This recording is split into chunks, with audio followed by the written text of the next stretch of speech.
This is The Heat Source, the podcast where we learn everything we can about hot sauce, one bottle at a time. We are your hosts, Mike and Matt, and today we're trying Vomit from Maletta's and Ghost Racha from High Desert Sauce Company. Let's heat up.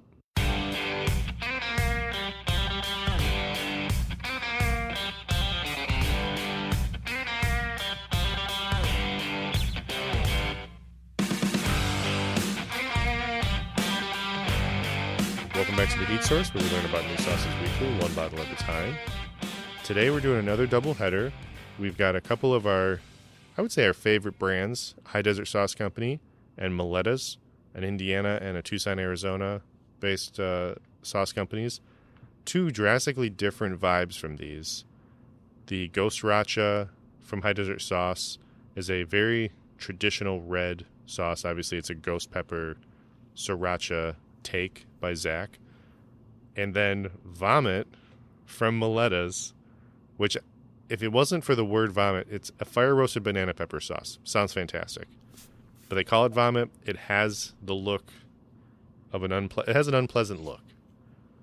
Yeah, it kind of looks like it's named almost. Yeah.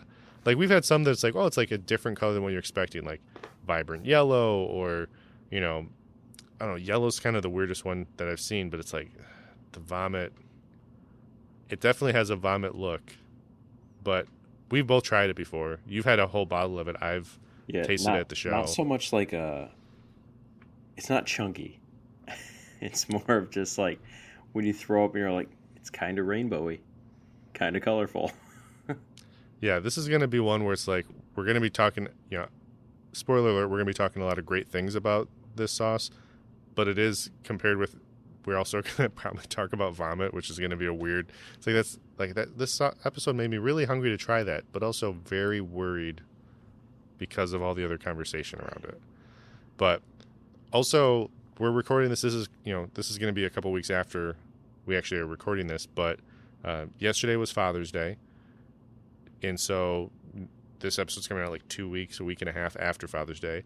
I do want to point out one thing I found funny, because both your wife and my family posted on Facebook like different Happy Father's Day things to each of us respectively. Yours, I just found it was funny that Courtney posted, and it's all like the photos you guys have done. Some of them just, some of them informal, but some like photo shoots you've done with your daughter. She's very young, so it's like it's the mode of doing nice looking photos and everything like that. Angela posted photos wishing me Happy Father's Day, and it was just, well, one of the kids is going to be making a face that's not like the right vibe. One photo was just when the kids were piling blankets on me, so it's just like my head floating in a pile of blankets. And it was like, one is chaos, and one is like controlled, more like, oh, this is a nice, genuine, heartfelt moments. Yeah. And mine is just like craziness. That's so funny. I'm just like, this is not the two extremes of the spectrum, but I'm like, this is two different vibes. Yeah. This is two different Father's Day vibes. Give it a couple years, maybe throw in another kid or two, and it's going to be like the MC. Yeah, it is. With one kid's hand like yanking at my cheek, the other poking me in the eye.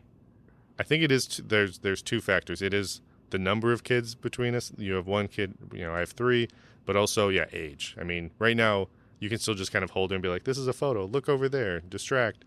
But when you're trying to get three kids and a dog to all look in the same direction, it can be. I tried to do that yesterday with them. Took a photo, and I'm like, I got them all smiling. They aren't looking at the camera, but they're all smiling. It's fine. Mm-hmm. Also, something I noticed recently, because I know like you go on Instagram and you send me reels from time to time, and have you noticed that a lot more of the food things have been incorporating cottage cheese? I don't know if maybe I'm stuck in an algorithm. You're in a cottage cheese. Oh, man, I messed that up. Cottage tongue cheese. Twister. Cottage cheese algorithm for sure, because I see very few, if any. I have like, here's like a twist on queso where you're using cottage cheese. Here's another one, and it's always like blending it or putting it in place of like a feta type or a ricotta cheese type consistency. And I was trying to think, like, why are all of these showing up? And I think I know the reason. At least for me, my parents always had cottage cheese. Like, it was just a thing that they always had. And I think all of the 30 plus, 30 to 40 somethings are like, well, I had to eat this all the time, but let's do a twist on it and have some fun with it.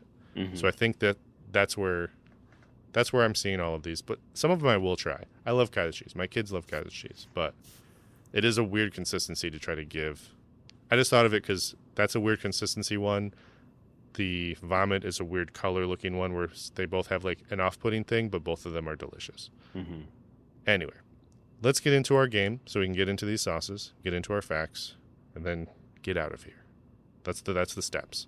This is an early morning one too after the holiday weekend, so we're both. I'm not caffeinated enough yet, but we'll see. Not even close. So I'm going to name a person. You're going to tell me if you think it's a player in the NBA or a hot sauce maker. And that person is Jimmy Walker. Jimmy Walker. Walker Not gives me basketball vibes. Not Jimmy Walker Blue. That's Johnny Walker. Never mind. I'm going to say basketball. Walker gives me basketball vibes.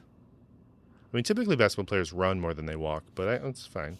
Jimmy Walker was drafted by the Detroit Pistons. Nice. And more notably, he is the father to Jalen Rose. I don't know if you know Jalen Rose. He's on ESPN a lot.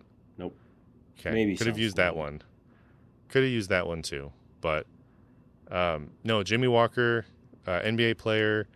Yeah, father to Jalen Rose. Jalen Rose talks about it more now. He wasn't a present father, but it was something where he talks about his father's career a lot. But yeah, good job.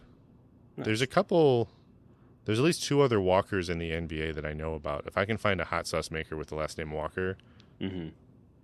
it's going to be a shuffle game where it's like, here's three Walkers. Which one is the sauce maker? Yeah. I don't remember the last time I've actually guessed one right while using actual It's been knowledge. A couple weeks. While using knowledge. Oh. Instead of I mean, the guessing. most impressive one was the Dan Marley one where you're like, oh, I know this is true because I know his kid. It's like, was not expecting that. All right, let's get into the sauce here. So again, we're going to start with vomit from Maletta's. Again, a fire roasted banana pepper sauce. Maletta's an Indiana hot sauce company. Anytime we're at a show, I always love seeing their booth, seeing those guys. They're fantastic. I think they were one of the first ones that we talked to at the Illinois show last year. You ended up talking to Derek, I think, for a while there. Yeah. I was talking with him and his dad for a while at the Fiery Food Show off and on over the weekend. But that was a great crew. They were fun to hang out with. Very much so. This one, the ingredients: fire roasted banana peppers, white wine vinegar, sunflower oil, olive oil, garlic, sea salt, and sugar. So pretty simple ingredient list. This one on the back, it says, don't let the name fool you. This mild and chunky hot sauce tastes good. Have you ever tasted fire roasted banana peppers? Well, here's your chance. Great on pizza. Looks like vomit, but tastes like heaven. That last line is the key. 100% the key. All right, let's give this one a smell. The color, I mean, what color would you... I have this almost as like a yellowish beige with speckled yellowish beige as the colors. Yeah, I would say that's right, yellowish beige, but it looks like... It definitely looks more like a salad dressing. Yeah. Yeah, if someone said like, hey, this is like a homemade Caesar dressing from the color, from the look of it, I would be like, okay, yeah, I can see it has that. And Caesar dressing is kind of beige is a weird food color description, but that's what I keep going to. You can smell the banana peppers very clearly when you're smelling the sauce. Oh, yeah. You can... There's something else in there. It smells roasted. I think it's got... Did you read the ingredients? Yeah, I did. Really? You want me to read them again? Tired, man. Yeah, you must be tired. Why? What is it that you're smelling? Because here's the thing. I was listening to... It was an older episode from Flavor Balance Heat, but Spike from Irish Spikes was saying how he actually loves when people try the sauce before reading the ingredient list because what you taste and what you smell could be something totally different. It's like wine. When you're drinking wine and it's like, oh, I'm tasting this. And it's like, oh, it's crazy. It's not in there, but maybe these combinations. Mm-hmm. So what is it that you're smelling? I'm getting a tang. It's definitely tangy. And I don't know if it's like the peppers. Do you know what makes me hungry for by smelling it? And I'm trying to figure out what it is. Anything? Chinese food. I don't get that at all. You don't get that? No. I'm not saying that I'm sure it would go good on Chinese food. If you were to dip like an egg roll in it, that'd be good. Well, I'm not even saying that I think this would go good with it based off the smell. We're just back and forth sniffing right now. I know. I'm just saying, like, the smell of it gives me something that I connect with Chinese food, some type of, and I don't know if I it's, don't get that. and banana peppers isn't a Chinese food, like, ingredient typically. So I get the char. I can smell some char in there. yeah, I love a good banana pepper. This sauce, and then I think their monkey sauce, the angry monkey. I think that one's also a banana pepper one. Yeah. Yep. They're both. I haven't had that They're one very yet. different though. I've had both of them actually. Yeah. This You're way ahead of bottle, me on this. when I originally opened this bottle from the hot sauce show, it lasted me a day and a half. Yeah. Not long. All right, let's pour this onto a spoon here and give it a try. It does have a much smoother pour. I mean, it has the two oils, the sunflower oil and the olive oil in there. That does help with the smoothness. But are you ready to try this one? Yep. You're going pinky in? Mm-hmm. You look like one of those cops that's like testing the bag, put it under your teeth, just like, yep, pure Colombian. Oh, wow. That's really good. It's got such a good tang to it. It has a good tang, like that vinegar, the banana pepper and the vinegar, that tang does come through. I agree this would be good on pizza. I would honestly put this on a deli sandwich. Get like Two Beards Deli. Sandwich would be so good. Yeah, this would be, because it is kind of a cross between a sauce and a dressing. Where if I put this on a salad, I would I wouldn't want to ruin the consistency, but I'd almost would want to thin it out a little bit if I put it on a salad. Yeah. It's got like the banana peppers you'd put on a salad or a pizza. Or a sandwich. It's got the pickliness to it. It's really good. Cut this with mayo and put it in like a cold salad, like a pasta or potato salad. Oh, this would be a game changer. Be like, oh, how did you make that sauce? But like, it's really only 2 ingredients. It's crazy. Yeah. I'm just that skilled.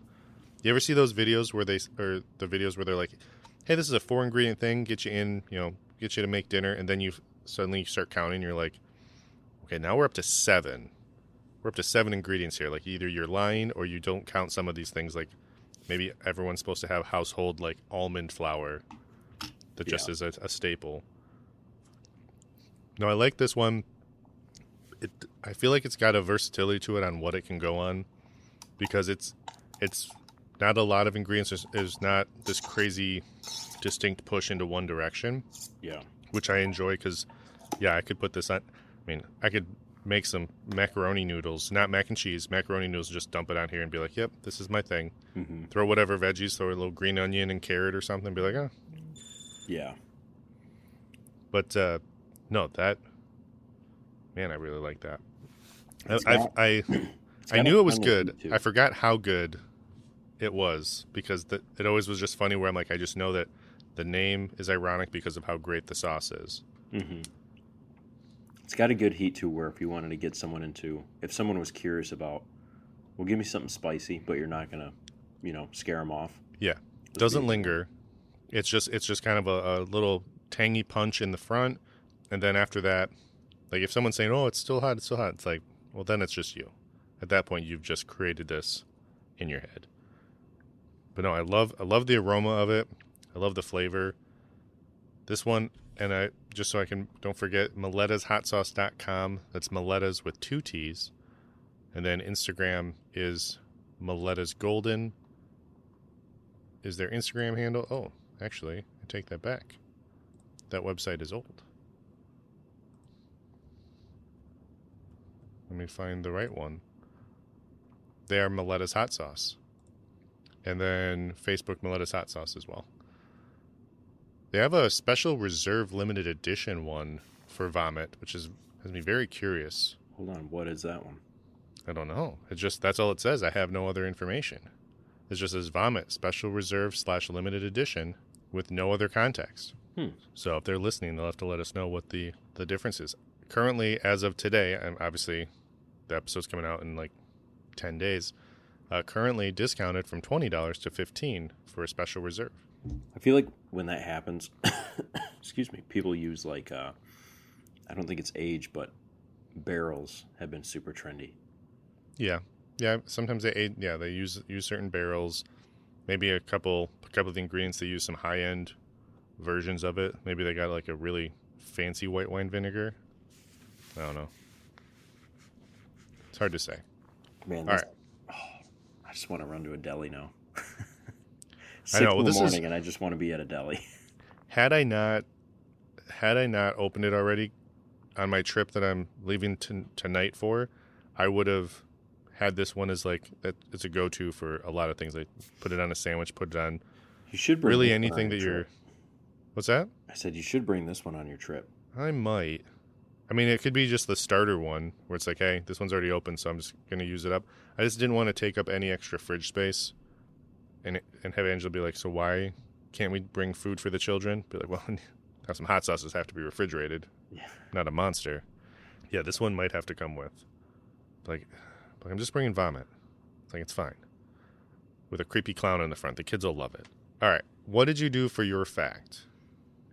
For my fact on this one, I went with a Stephen King novel trivia. Okay. So Pennywise the Clown shows Yes. up in at least 2 other Stephen King novels. Do you know what those are? No, I don't, because I try to avoid clowns at all costs, and I don't read a lot of books, so this is a really tough one for me. Are you afraid of clowns, or you just don't like clowns? So I need to know where the line is from. Like don't need to be around them and actually afraid of them, because like I've been to places where there's a clown. I'm like, oh, they have a clown. Okay. Do I go up and walk up to them and talk to them? No. Like, if they came up to me, would I just be like, try to like cordially get out of the conversation as quick as possible? Maybe. But I mean, I'm on the border. Yeah. I guess I've never interacted with a clown in person enough to know if I'm afraid or not. Like, I don't mind clowns on TV. Like, they don't bother me. But I could definitely not unless see it's myself an intentional. sitting down. Yeah, on television, if it's an intentional, like, this is a scary clown, I'm not going to stay on that program. And now I have kids around for as an excuse to be like, oh, I don't want to show this to the kids. It's too scary. I'll change it Right. real Hey, quick. kids, you want to go to a carnival now? But, like, yeah, in person, there's just a weird vibe. I just got a weird vibe from them. Yeah. I did see the movie, which looking back now, it's not that scary, but I did see the original It movie clips of it when I was a kid that were very memorable in the worst way possible, traumatizing perhaps. Maybe I had a dream of Pennywise, the original one, digging up a grave and pulling out my childhood bicycle. Maybe. I don't know. Did you really? Yeah, That sounds terrifying. it was terrifying. I didn't have a lot of nightmares. That one stuck. I've never Still. seen them. I will admit they do look spooky for sure. The new ones, at least. I've seen parts of the old one. It's just, from what I remember, more weird than anything. I saw the trailer for the second It Chapter 2. That one was like, I've got really no interest in seeing that one. That one looks spooky. Yeah, I mean, they probably are great. I just don't. Just no thanks. Just no thanks. All right. So you don't think you could name?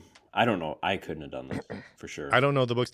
I mean, I only know a handful of Stephen King books. There's a couple books I've seen where it's like, oh, that's a Stephen King novel? Interesting. I didn't even know. Yeah. So, I would not be able to guess. One of mine and Courtney's friends, she went to a random baseball game, I think it was like Vermont or Massachusetts or something like that. She was sitting at a high school baseball game, and she looks over, and there was a guy with like big Coke bottle glasses and a hat on, and it was Stephen King. And she was just sitting next to Stephen King at a high school baseball game. Now, I don't know why he was there, but she talked to him for a little bit, said he was like super nice and just trying to be like incognito. Okay. But yeah, I mean, she's like, it was just a random small town. Some of those people that write some of the creepiest things are whether it be in filmmaking or books, just do like horror. I've heard a lot of instances where it's like, oh yeah, they're super nice, super friendly. I'm like, well, yeah, they've gotten all that darkness out. They're just like, oh, I've got all these dark ideas. Let me just put them in books and movies. And then now I'm light as a feather. Yeah. Now they have to deal with the traumatic dreams they had as a kid. Right. All right. So no big deal. The first one, 1987 novel, The Tommyknockers, where a Never character heard of that. travels through Derry and believes he sees a clown lurking in a storm drain. And then the other one is Dreamcatcher in 2001, where a character spots a spray-painted Pennywise lives across a water tower in Derry. Interesting. So, yeah. He So keeps he was putting them in there. doing crossovers before Marvel ever did any of that stuff. He was just like, you want to see some real like surprising, crossovers. That clown's everywhere. Gosh, how many books does Stephen King have? It's got to be many dozens, I would think. I would assume so. I know that George R.R. Martin one time asked Stephen King like how he writes books so fast, because George R.R. Martin famously, the Game of Thrones books take forever, where they don't even think he'll finish all of them before he dies. So let's see. Stephen King book count. Stephen King has published 65 novels or novellas, including 7 under the pen name Richard Bachman, and 5 nonfiction books. And he has also written over 200 short stories. Gosh, if you asked me to write 65 pages, I'd be like, I don't have the attention for that, let alone 65 probably 1,000-page books. I think everybody's got at least one good book in them. You got to find the right category. Everybody could write one book about something. It just depends on who's listening to it that actually would want to read it. Yeah. All right. I don't know how many people are like lining up to read my Firefly fan fiction book.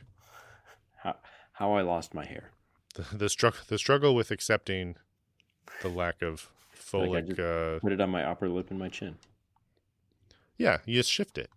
You shift it to somewhere else. I didn't lose it. I just moved. Just moved it. That's so funny. Just shuffled it. It is funny where I see so many people, especially in my my age now, like getting into like late 30s into their 40s, that I see so many people that I used to know as kids that are like trying to do the things that I always thought was weird as like seeing adults do, like doing like the facelifts and I don't know, even not the surgical one, not the plastic surgery, but like all the stuff where it's like trying to look as young as they used to. And I'm just like, my hair was going away, so I just shaved it. I've got some, I got a couple gray hairs in my facial hair. Well, that's fine. Mm-hmm. My sister's the same way. She's like, I got gray hair. It's like, it is what it is. I'm like, I don't know. Just seems, at least, it seems like it's one of those things. It's kind of like when you got a little pimple, and I'm like, oh, like if you just leave it alone, it'll go away, or it'll, it won't be a big deal. But when someone's like aggressively going after and trying, like, I got to get rid of this pimple, like squeezing and doing all the things, suddenly it's just this huge scab. Yeah. That you're like, there it is. Looks much better. Yeah. And it just looks. A paintball upside the head. Yeah. And it's like, if you just kind of let it be, you'd be fine. I don't know. It's just never been my vibe of like, oh, people need to stay looking as young as possible. Because it usually doesn't work out. I've seen very few. I mean, look at all the celebrities that I saw a photo. I saw a photo of, who was it? Oh, it was Kim Kardashian and Carmelo Anthony's wife, Lala Anthony, who used to be on like the TRL and like MTV stuff. Mm-hmm. And I was looking at them just like, they look, in the worst way possible, look like mannequins. Like they just, it's like emotionless faces. It's because with like no expression. Every muscle in their face is shut off.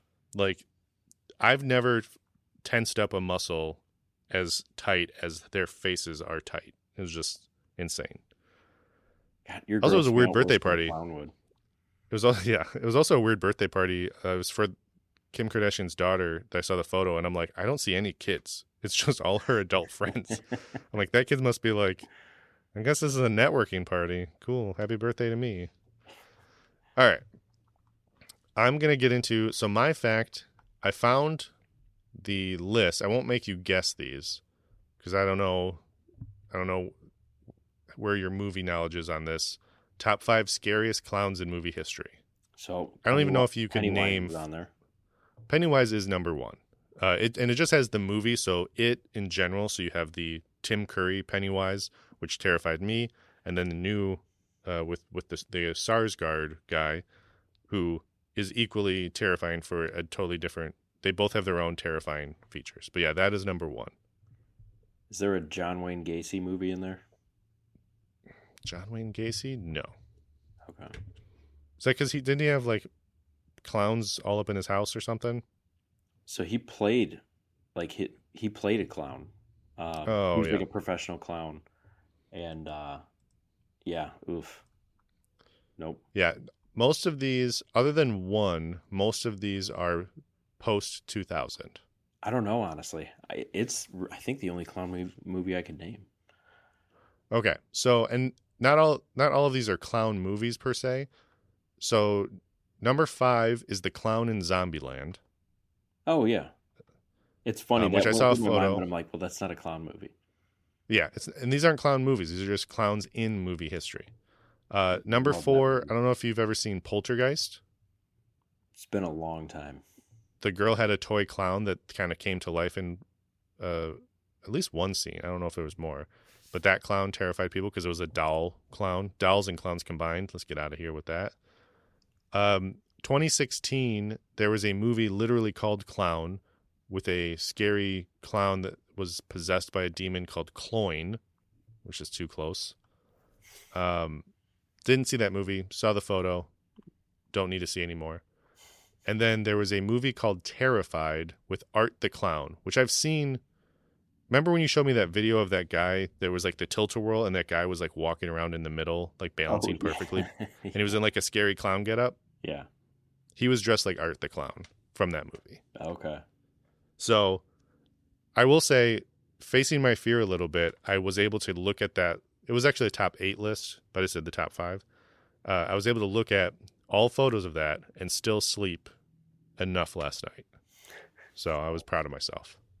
Yep. And I don't know what it is. Like, you bring clowns out when you're like, hey, we're at a carnival. We're having fun. We're happy. This guy's supposed to entertain you. But I would say more people than not are like, get that away from me. So, yeah, because I have no issue with like mascots. Like you go to like a Michigan Adventure, Disney World, whatever, and you got a mascot where they got a full-on costume on, a head on.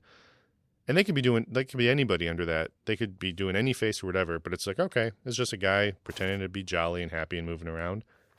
But you actually paint something on someone's face, and then they need to actually project extreme, like over the top happiness like that. It's weird. There's something behind those eyes. You know what came Just of not it? That's feeling good it. though, right? Huh? I said, you know what came of that? That's good though, right? What? Malettas. I mean, they could have had it without the clown.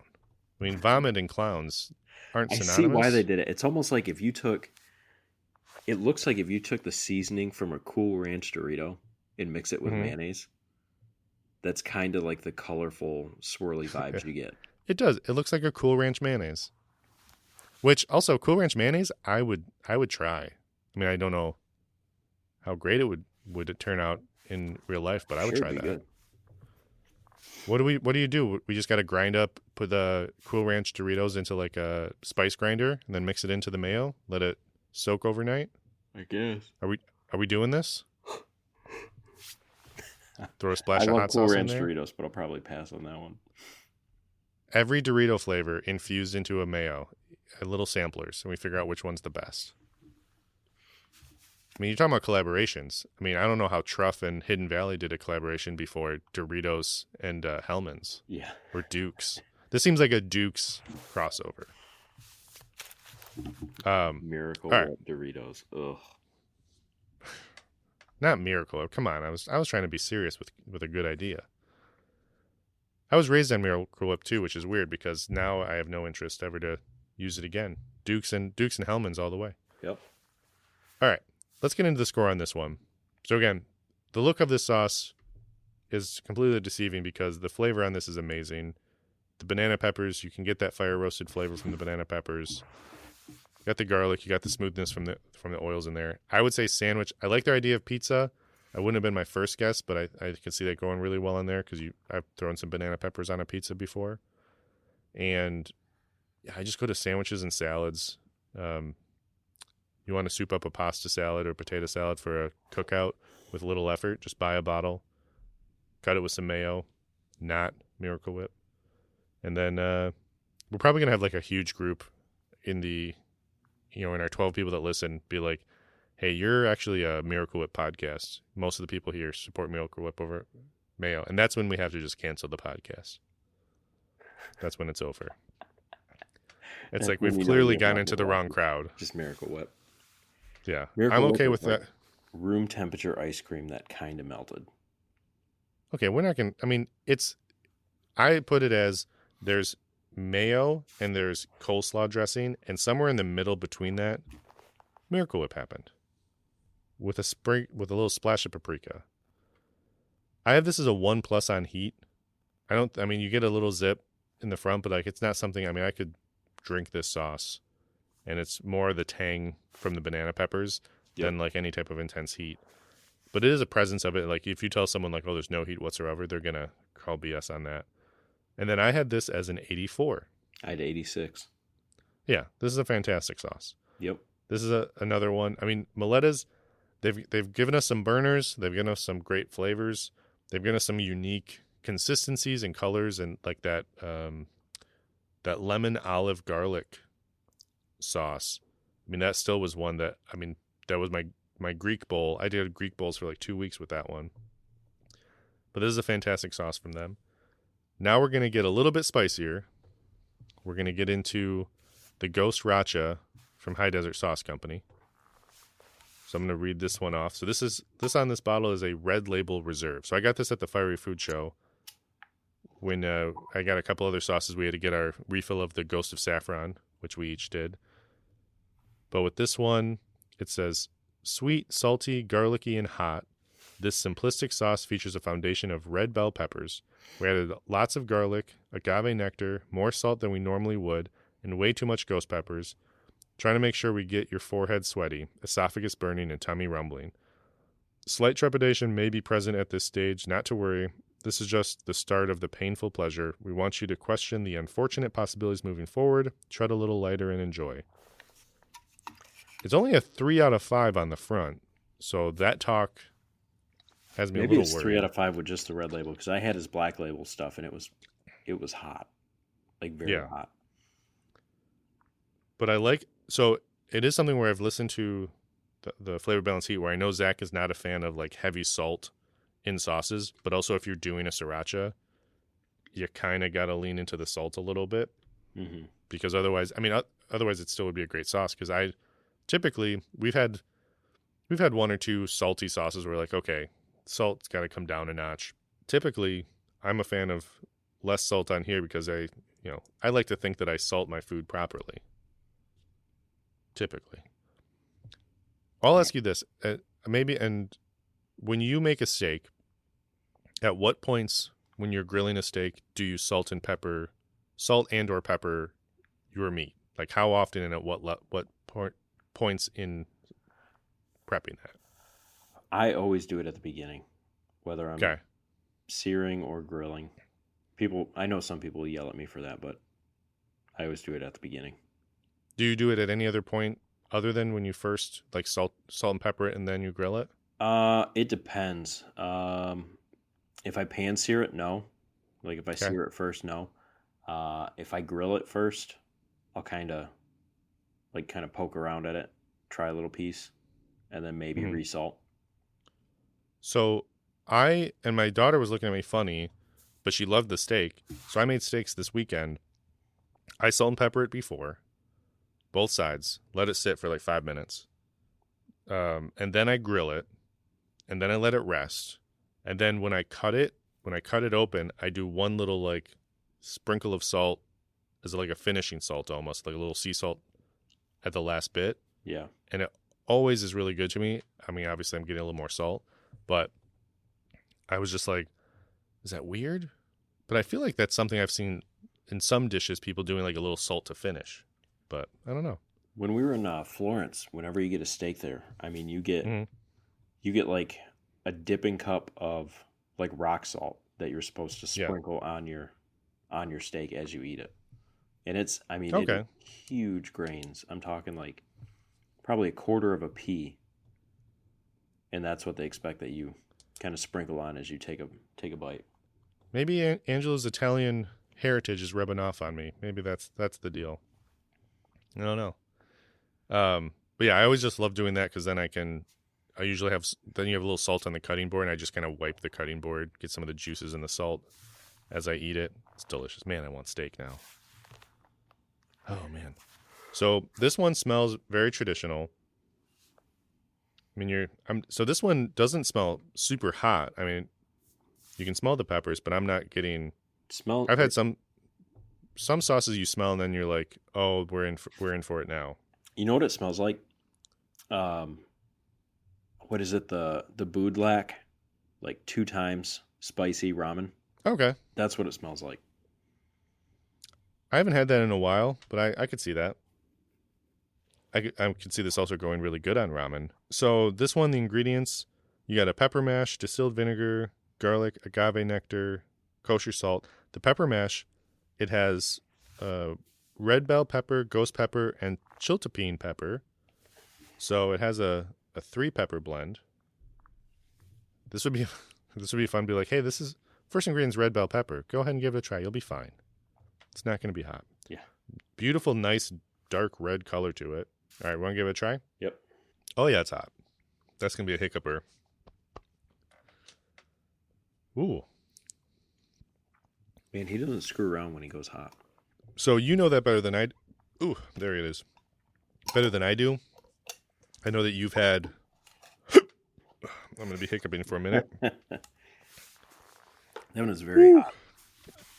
I need a second to stop hiccuping. I'd say that's a 4. Yeah. I drank mine too. I drank it. Well, now my lips are on fire. I forgot to get water for myself too. I found a random water down here. Drinking random basement water. I know it's not going to help. For anyone that's like, why is he drinking water? I just need... Oh. That's a 3 out of 5 on that red label. His 5 out of 5 must be insane. I can't talk. It kicks right away. Just pouring out of my face. Yeah, it kicks right away. The hiccups are super activated. Yeah, that's a hot one. I like the flavor. I like the garlic in it. I haven't seen your eyes water in a long time. I'm just really emotional about it. This is one where it's burning the back of my throat, just stuck there. Mm-hmm. I rolled it over my tongue to taste it, and my tongue has left. It's like, you know, I'm out of here. It's like, you're going to treat me like this. I don't need this. Woo. Yeah, that one will do it. It does taste a lot like that boudlac, though. Like, it is very... Yeah. As far as the sriracha goes, he nailed it. It tastes just like Yeah. sriracha. It is just cranked up to 11 on this. The people that say, like, oh, I just wish sriracha was hotter, be careful what you wish for, because I'm going to bring this one out to you. Yeah. It is super good, though. Oh, man. My mouth is salivating. I was going to say sweating. My mouth is sweating. So my setup right now is my microphone is down below me on like a little stool. I'm sitting out in our 3-season room again. Mm-hmm. And so I'm talking down to the mic. It's hard to talk right now because I have so much saliva just like pouring like out of my mouth. Yeah, that is a burner. Oh, man. I mean, a little goes a long way with that. I did a heaping spoonful. It does not smell like it's going to be that hot. No. There's sauce. I said before, we have sauces that you smell and you're like, we're in for it. Just that one. Like standard sriracha. I don't need to run this morning because I am wide awake now. Oh, man. Whew. Yeah, that one kicks. That one I will not be bringing on the road because my family will think that I'm dying. That's a 4 for sure. You should bring it on the road. So if you're getting a little drowsy in the middle of the night, be like, Angela, just take a little bit of this. Toothpick. End of a toothpick. It's not as bad as the mommy sauce. Mommy sauce was the hottest one. It is comparable to the La Muerte 2.0 from Faya. It just kicks. That just kicks a lot. It's crazy, though. Fact? So my fact is about the the home that this was created in, Tucson, Arizona. I was looking up some fun facts about Tucson. There's actually quite a few. I could actually do this. We have a few more High Desert Sauce Company sauces to try, so we might do some more facts about this. But did you know that Tucson has a 2-day break from school every February for their local rodeo? Really? And this is elementary, middle, high school, and the community college. They all get days off. For the rodeo. For the rodeo. And it isn't just any rodeo. It is also, I saw this here, the Tucson Rodeo Parade is the largest non-motorized parade in the country. Well, that's awesome. I never even heard of that. Yeah, me neither. But I was like, okay. I'm like, you get 2 days off for that, but I can't get a day off of right after Super Bowl to recover. It's funny. It's probably like them. I guess the equivalent would be here in Michigan. They used to have opening day of pheasant season off. I know some areas, specifically in the UP in northern Michigan, they still do opening day of deer hunting off. Like it's literally like treated like a local holiday. Sure. I would say, and I think I already might have answered it, but if you had the ability, not just where you work currently, but wherever you work, to make 1 or 2 days of the year, like off days every year, like a holiday, other than the traditional ones that people are aware of, what would you want that to be? I already gave one of mine away. Day after Super Bowl for me is one of them. Yeah. I'd probably do opening day of deer season as far as gun though. Sure. Because you get one good deer hunting day when it comes to gun a year, and then the deer just go really nocturnal. It's just so many people do it. Just kind of the rest of the year is very poor. You're saying that a bunch of people bringing guns into the woods to kill the deer, they get a little skittish after that first day? They don't like that for some reason. I mean, I don't. So unless it falls on a weekend, I normally only catch part of it. But I would say that, and then, oh gosh, I just feel like we should have a national fishing day, where it's like, if you take the day off, it can be a voluntary holiday. If you take the day off, you have to go fish that day. If there was going to be a day of the year that is considered like the fishing holiday, like as far as for good fishing, yeah, where it's like, hey, we're going to have it be this day every year. Obviously, it's not ideal because then it means everyone's on the lake. But what would be a day or maybe a time of year that you would pick? I'd go somewhere between last Saturday in April and Memorial Day. Okay. Last Saturday in April kicks off like trout, pike, walleye in Michigan, and then Memorial Day kicks off catch and keep bass. But somewhere in there, I mean, it's just the water temps are favorable for fish. Fish are very active during that time. Just an easy, fun time to catch fish. Yeah. I mean, that would be great. I mean, I would like it's not really a holiday that promotes it, but like more focus on enjoying the outdoors, whether it be fishing, hunting, or just, anything in between. So that would be cool if it was just like, hey, just go. I mean, especially in Michigan, there's so many lakes you could fish. When I said, you'd have everyone on the lake, that's assuming you only have one lake in your area. In Michigan, you have hundreds to choose from. Oh yeah, I grew up in an area where I could go fish 3 lakes in one bike ride, like big lakes, not little ponds, but go out and within an hour you could catch that or fish those 3. That was the funny thing with Angela's sister had her boyfriend at the time come up to Michigan, and grew up in Boston, lived in Florida, and he was just amazed at the dynamics of Michigan. He's just like, there's fields, there's lakes. He's like, look at all this stuff, and I'm like, yeah, it's just the state. I don't understand why it's such a big deal. Yeah. All right, for mine, I went with ghosts. Can you guess the least haunted state in the U.S.? The least haunted state in the U.S.? According to the Travel Channel, who is the king of ghost-related TV shows.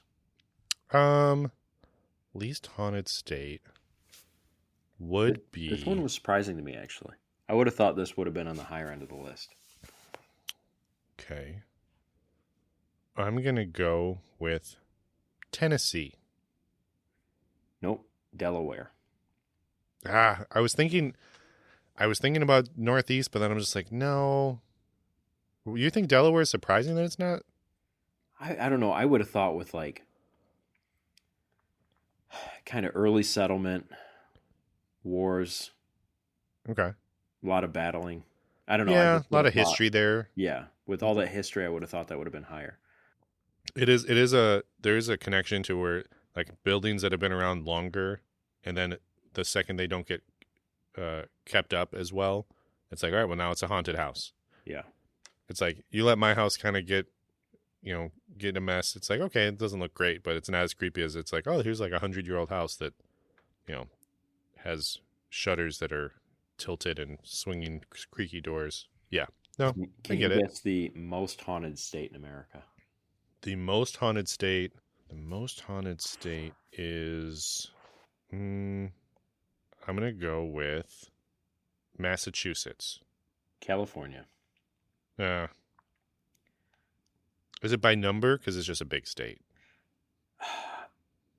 It looks like it's by location. What's the number of haunts per capita? There was another website that had that, and that one listed Texas. So Texas on this list is number 3. Texas on the other list had it per 100,000, and it was like 3,000 haunted locations per capita, and then it was like 95 recorded ghost sightings per capita coming out of Texas. So I would think California would be similar to that, but this list pretty much essentially not so much incidents, but like attractions per state. So yeah, California, I'm assuming, has a volume thing to it. But I mean, Nevada, it's a very standard state, and that one's number 2. Yeah, I was going, and maybe I was off here. I was going Salem, Massachusetts. That's what was my thought with like, you have the witch, the witch hunt. So the witch trials. So I'm like, I got witches already. 8. 8th? Okay. Yep. I'm recovered now from this sauce. So it is one where I've had a few sauces where I'm like, all right, I'm going to put this on a little bit, or I'm going to smother a sauce. This is one where I'm like, this will go a while because I can put a bit. This might be one where every now and then my dad's like, do you have another sauce that like can challenge people? Well, now I have it. Yeah. This will be a good one. Have fun with this one, Ted. Yeah, it has good flavor. I mean, it has good flavor. It's just you have to overcome a lot of heat. Oh, it has to great really flavor. kind of focus on it. Absolutely nailed what he was going for. It's just wicked hot. I was reacting to the agave nectar. It just was way too strong. Way sweet, really sweet sauce. Yeah, that was the sweet hiccups. That was my sugar hiccups. But no, I really like this. I mean, I'm not a big fan of the Hui Fong Sriracha. I mean, I enjoyed it growing up, but like once I've started having other sauces, I realize, oh, I can do so much better.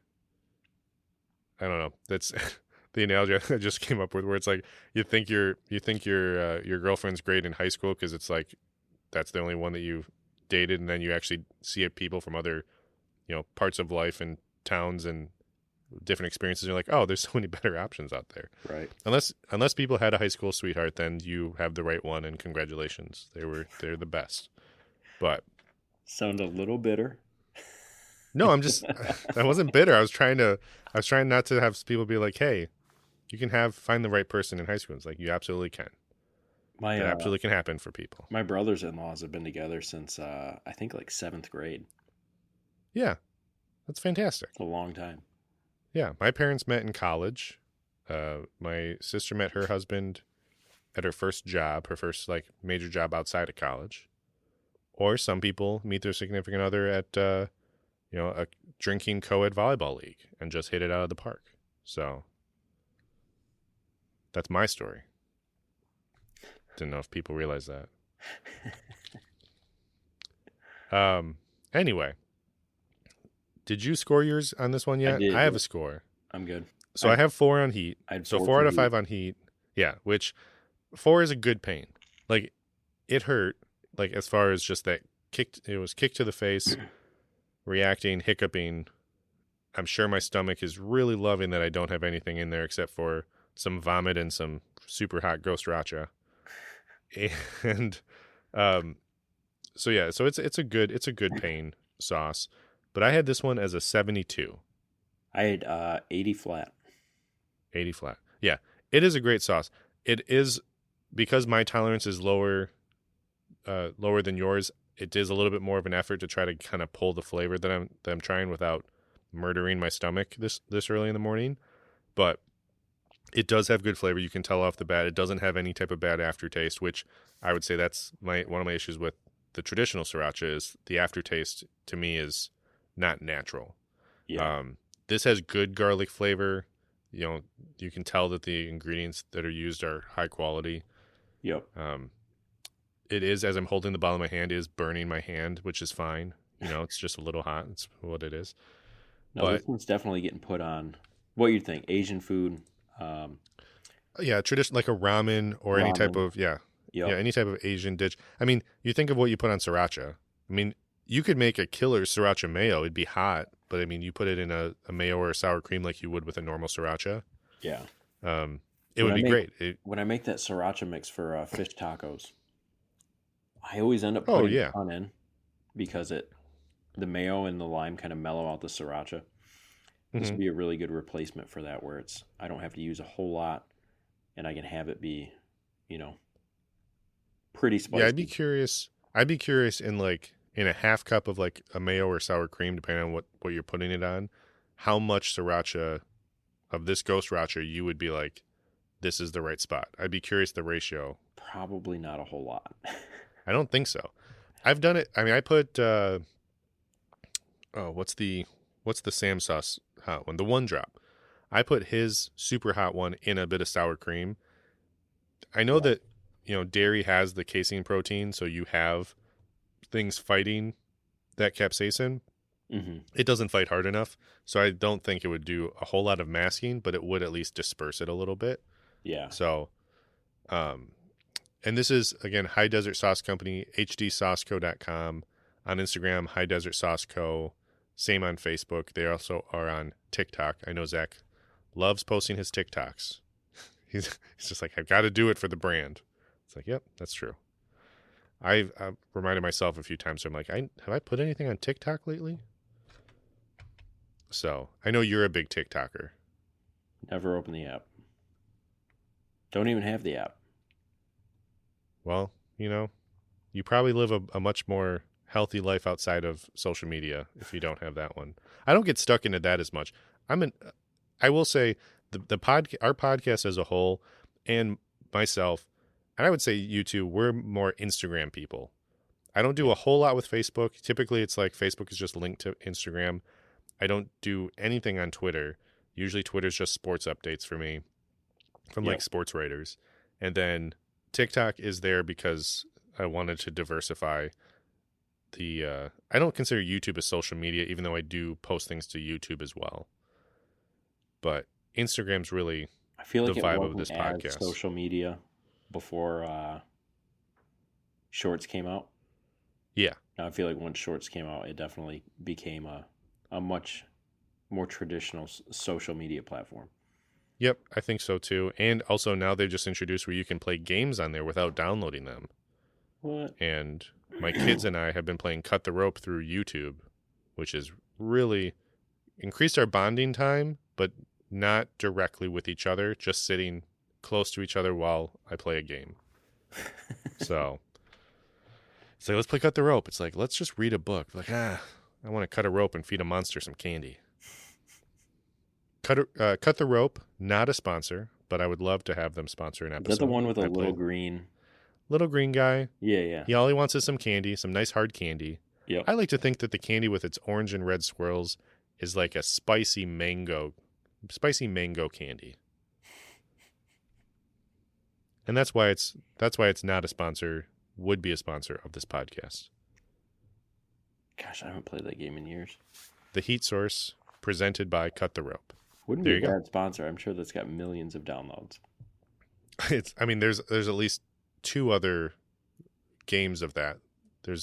I play Cut the Rope. My son plays Cut the Rope too. Not also the second one, and I think there's a third one. And they have a Netflix show. So I think they're doing pretty good. Well, this is a sauce that I will be excited to see how I can mix it into stuff. I'll probably do I've done with some super hot ones, marinate some chicken in like some buttermilk with a little bit of hot sauce. This one wouldn't need a whole lot of it to get that heat in there. I'd probably put this in, like, if I cut it with like a sour cream, put it in like a breakfast burrito for a spicy breakfast burrito. I think that would be good. That would be good. But yeah, this is a fantastic one. It does kick your butt. There's plenty to do with it. Yeah, there's still plenty to do with it, but it is a hot one. Hot ones. A couple special thank yous before we wrap up the episode. Special thank you, as always, to Summit 6 Design for any graphic or logo design needs. They designed our logo. Special thank you to Brian Ams. He messaged us this weekend. I had accidentally put the prior week's episode into this week's kind of hosting site for the episode. So if people might have noticed that there was back-to-back weeks of the same episode. That was an error. I don't know how it happened, but it was fixed the Sunday after that episode aired. So I'm going to do a post about it, so hopefully people aren't finding out now and be like, oh, I gave up on you guys when you doubled up. You tried to double an episode, trying to fill your quota for the week. But thank you for him for reaching out. It is one of those things where I had Clark from Scoville reach out one time and say, hey, I'm not hearing this audio on the intro. And it was like the first 10 minutes of me airing the episode. And it was a quick change where now that's the second time something's happened where now I'm paranoid and I might have to listen to every episode after we publish it. So that's a fun thing for me to be paranoid about. But also, thank you again for listening. However you listen, we do appreciate you. Follow us on Instagram at the Heat Source Podcast for all updates. Send us a message on there or email us at theheatsourcepod@gmail.com for any feedback requests or any other comments. And tune in again next week where maybe I'll find, if I can find a sauce from the trip out west, maybe we'll try a sauce from there, but more likely it'll be the giant boxes of sauces that we have in the studio here. So tune in to see which one we find. All right, see you.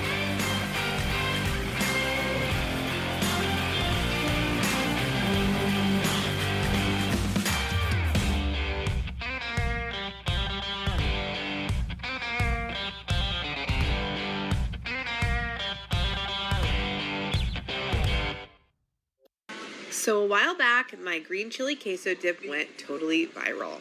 And after seeing everyone on the internet go insane for cottage cheese queso, I knew I had to redo it. So instead of using a ton of Velveeta, we're going to use cottage cheese and we're just going to blend it up until smooth. Add green chilies, your favorite hot sauce, and some cheese and stir it up. Pop it in the microwave for 30 seconds at a time until that cheese is melty and the dip is all hot. It is so good and such a healthy, high-protein swap.